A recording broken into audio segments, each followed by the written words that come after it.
Hai, Shalom, kembali saya Andre di acara The Wednesday Message pesan di hari Rabu. Apa kabarnya? Semoga sehat selalu. Saat ini saya berada di hutan lindung Batam, saudara.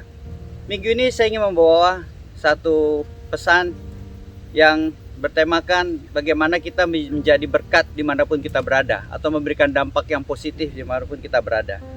Saudara, yang saya akan beri judul, keberadaannya menjadi berkat. Kita akan baca ayatnya di dalam Kisah Para Rasul pasal yang ke-27, ayat yang ke-23 dan 24. Karena tadi malam seorang malaikat dari Allah, yaitu dari Allah yang aku sembah sebagai miliknya, berdiri di sisiku. Dan ia berkata, "Jangan takut Paulus, engkau harus menghadap Kaisar, dan sesungguhnya oleh kasih karunia Allah, maka semua orang yang ada bersama-sama dengan kau di kapal ini akan selamat karena engkau." Nah, saudara, ini ayat ini berkata bagaimana oleh karena Paulus seluruh orang di kapal semua diselamatkan. Nah, saudara, apa konteks daripada cerita ini? Mungkin saudara bertanya. Nah, saudara, saya akan bawa saudara ke belakang untuk mengetahui apa yang terjadi sehingga sampai Tuhan berkata demikian. Nah, saudara, berawal daripada ketika Paulus ingin naik banding kepada Kaisar, saudara. Sehingga untuk naik banding dia harus pergi menghadap Kaisar, dan kemudian dia naik kapal, saudara, dan tibalah sampai di Alexandria.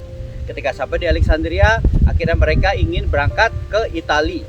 Nah, saudara, tetapi apa yang terjadi? Mereka mengalami masalah yang besar. Saudara, mereka mengalami badai yang luar biasa. Saya akan bacakan ayatnya, saudara, di dalam ayatnya yang ke-7 dan ke-8. Selama beberapa hari berlayar, kami hampir-hampir tidak maju, dan dengan susah payah kami mendekati Knidus. Karena angin tetap tidak baik, kami menyusur pantai Kreta melewati Tanjung Salmone. Ayat 8. Sesudah kami dengan susah payah melewati tanjung itu, sampailah kami di sebuah tempat bernama Pelabuhan Indah dekat kota Lasea. Ketika mendarat di situ, saudara, Paulus akhirnya memberikan suatu peringatan kepada mereka. Saya akan bacakan, saudara, di ayat yang ke-10 dikatakan, "Saudara-saudara, aku lihat bahwa pelayaran kita akan mendatangkan kesukaran-kesukaran dan kerugian besar, bukan saja bagi muatan dan kapal, tetapi juga bagi nyawa kita."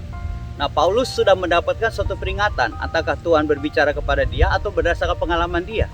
Karena saudara, dia sudah 2 kali mengalami kapal karam, saudara. Jadi dia mungkin sudah belajar banyak dari pengalaman ini, saudara.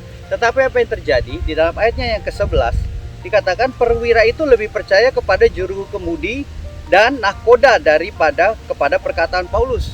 Nah, saudara, mungkin perwira ini berkata, Paulus, kamu tahu apa sih? Kamu kan cuma rasul pengabar Injil, kamu bukan pelaut, kamu bukan anak buah kapal, nahkoda, kamu nggak tahu apa-apa, kamu bukan nelayan, kamu mungkin nggak tahu apa-apa tentang laut." Makanya dia menganggap remeh Paulus. Yang tidak tahu adalah Paulus seorang peka dengan suara Tuhan, dan mungkin dia sudah mendapat peringatan dari Tuhan. Dan yang kedua, dia juga sudah pengalaman bagaimana pernah mengalami kapal karam, saudara. Tetapi akhirnya, saudara, apa terjadi? Perwira ini lebih dengar kepada nahkoda, mereka tetap melanjutkan perjalanannya, dan betul, saudara, apa yang diperingatkan oleh Paulus. Mereka mengalami suatu kesulitan dan kesukaran yang luar biasa. Mereka sampai harus membuang muatan-muatan.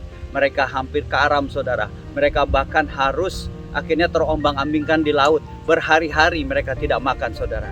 Dari situlah, saudara, kita kadang-kadang perlu peka terhadap suara Tuhan. Ketika Tuhan berkata jangan, meskipun kita pengen, kita mau, saudara, belum tentu itu yang terbaik dari Tuhan. Bisa jadi ketika pintu ditutup, bukan berarti bahwa Tuhan tidak sayang sama kita, tapi sebetulnya Tuhan sedang melindungi kita dari bahaya yang akan datang, saudara.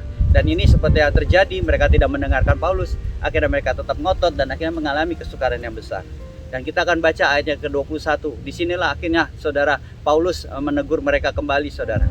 "Dan karena mereka beberapa lamanya tidak makan, berdirilah Paulus di tengah-tengah mereka dan berkata, 'Saudara-saudara, jika sekiranya nasihatku dituruti supaya kita jangan berlayar dari Kreta, kita pasti terpelihara dari kesukaran dan kerugian ini. Tetapi sekarang juga dalam kesukaran ini aku menasihatkan kamu supaya kamu tetap bertabah hati, sebab tidak seorang pun di antara kamu yang akan binasa kecuali kapal ini.'"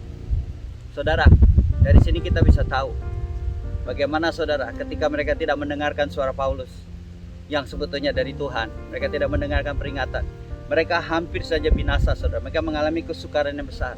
Tetapi lihat, saudara, bahkan di dalam kedegilan mereka ini pun Paulus berkata, "Nggak usah khawatir, tidak ada satu pun dari kalian yang binasa. Hanya kapal ini aja harus dikorbanin, tapi tidak ada satu yang melayang, saudara." Saudara, luar biasa bagaimana kita akhirnya masuk ke dalam 23 dan 24 yang tadi kita bacakan, saudara, bahwa oleh karena kamu, Paulus, semua orang ini di kapal akan diselamatkan. Saudara, alangkah indahnya bagaimana keberadaan kita menjadi berkat buat orang-orang di sekitar kita. Andai kata kita di tengah-tengah dimanapun kita berada, di tempat kerja, di tempat kita tinggal, dimanapun kita berada, keberadaan kita menjadi berkat buat orang lain. Bahkan oleh karena kita, orang-orang lain diselamatkan, orang-orang lain diberkati. Sebagaimana Yusuf, kemanapun Yusuf pergi, orang-orang di sekitar dia pasti diberkati, saudara. Maka dari itu, saudara, biarlah kita menjadi orang yang bisa memberikan dampak yang positif, saudara. Bukan ketika kita hadir justru kita membawa bencana dan masalah.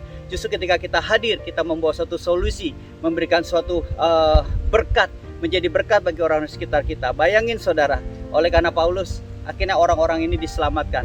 Dan yang luar biasanya lagi, saudara, ketika ada anak buah kapal yang kalau kita baca ayat lanjutannya, anak buah kapal yang berusaha kabur pakai sekoci, Paulus berkata, "Hei kamu, kalau kamu pergi pakai sekoci nggak balik ke kapal, kamu akan binasa." Akhirnya mereka dengerin Paulus, saudara. Mereka balik lagi, membuang sekoci dan kembali lagi ke kapal. Mereka akhirnya taat dan dengar-dengaran dengan Paulus, saudara. Saudara, itu artinya apa? Itu adalah otoritas. Itu adalah wibawa ilahi, saudara. Karena saya percaya integritas membawa suatu martabat atau wibawa ilahi, saudara. Maka itu firman Tuhan berkata di dalam Amsal, dikatakan apa, saudara?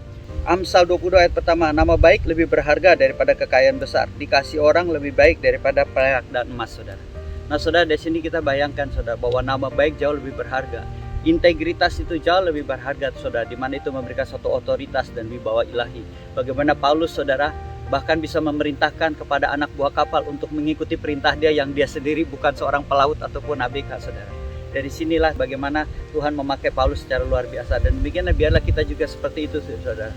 Dimanapun kita berada, kita bisa menjadi berkat, saudara. Di dalam Amsal pasal yang ke-10 ayat yang 7 dikatakan, kenangan kepada orang benar mendatangkan berkat, tetapi nama orang fasik menjadi busuk.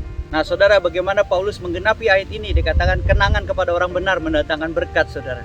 Di mana Paulus berada, dia selalu menjadi berkat, memberikan dampak yang positif, saudara.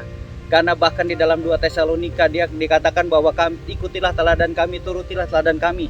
Kami tidak menjadi beban, kemanapun kami pergi kami menggunakan biaya sendiri.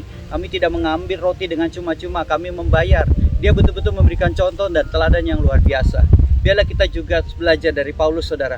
Bagaimana kita mau menjadi teladan, kita mau menjadi orang, menjadi berkat dimanapun kita berada. Dimanapun kita tinggal, dimanapun kita bekerja, usaha apapun, orang-orang di sekeliling kita akan mendapatkan berkat melalui kita, saudara.